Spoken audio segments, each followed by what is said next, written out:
Kemarin kita sudah membahas tentang bagaimana kita mengambil pelajaran dari lebah. Ya. Poin pertama sudah kita sampaikan bahwa lebah itu selalu memilih makanannya yang baik-baik. Ya. Tidak ada lebah memakan makanan yang kotor. Maka kita sebagai orang yang beriman juga hendaknya mengikuti lebah ini. Pilihlah makanan yang baik-baik, yang halal, yang thayyib. Yang mana Allah pun memberitakan kita dalam surat Al-Baqarah 172. Ya ayyuhalladzina amanu kulu min thayyibati ma razaqnakum. Nah, itu poin yang pertama.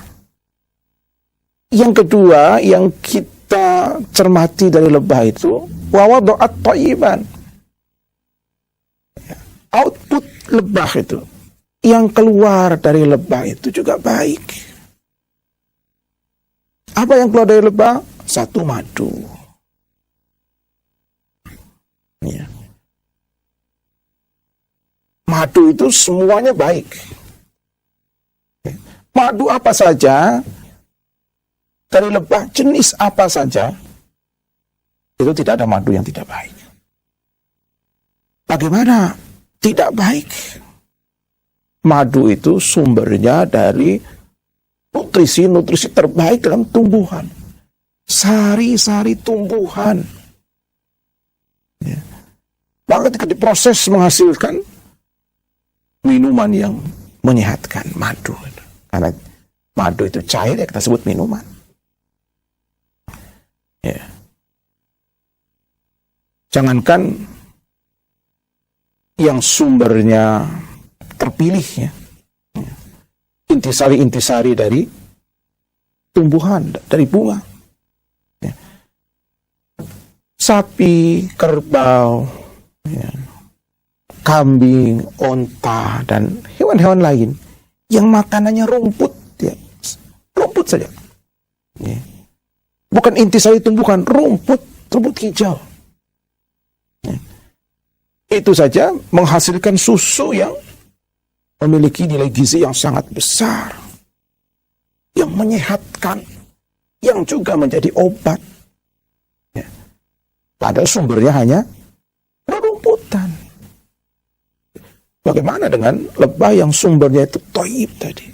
Akal thayyiban. Wajar kalau kemudian menghasilkan sesuatu yang jauh lebih baik dibandingkan dari susu.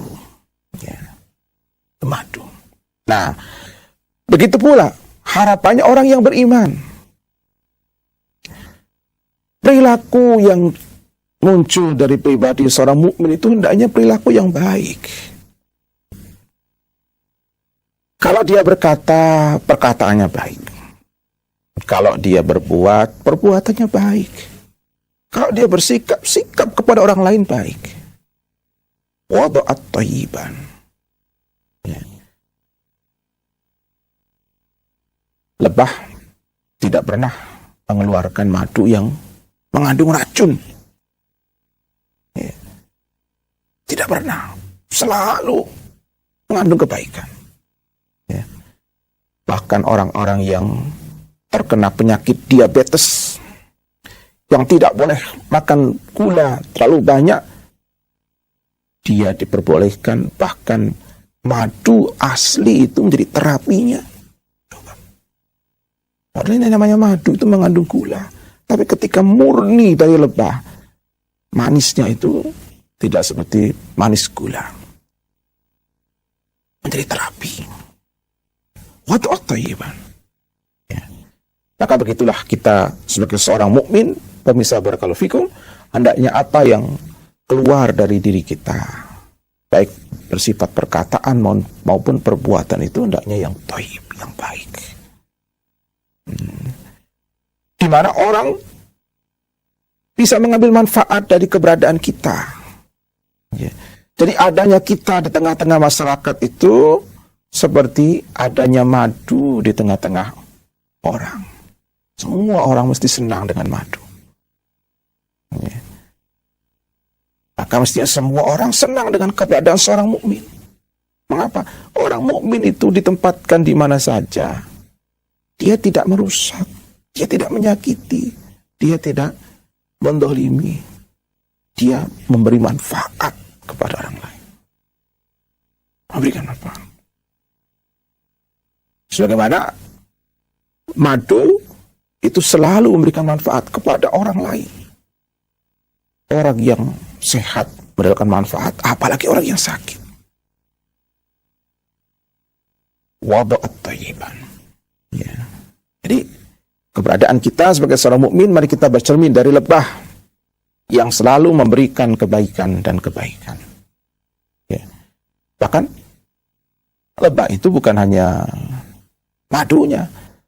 Sebagian orang menjadikan lebah itu sendiri sebagai terapi. Ya. Ada terapi sengatan lebah. Artinya keberadaannya bermanfaat. Ya. Keberadaannya bermanfaat bagi sekitarnya. Ya, itulah orang yang beriman. Ya. Keberadaannya memberikan manfaat. Apa yang keluar dari lisannya itu memberikan manfaat. Wada'at thayyiban. Kemudian yang kita cermati juga dari profil lebah itu, fa'idha waqa'at, ya, lam tuksir walam tubsid. Ya.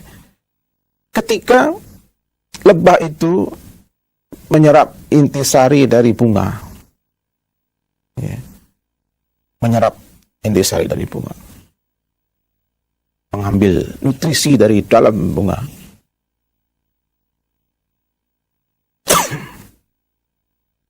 itu bunganya tidak rusak.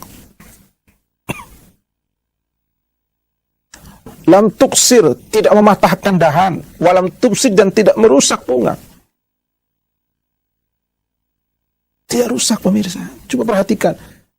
Mana ada bunga yang karena diambil sarinya oleh lebah, bunga itu berantakan, rusak. Tidak ada.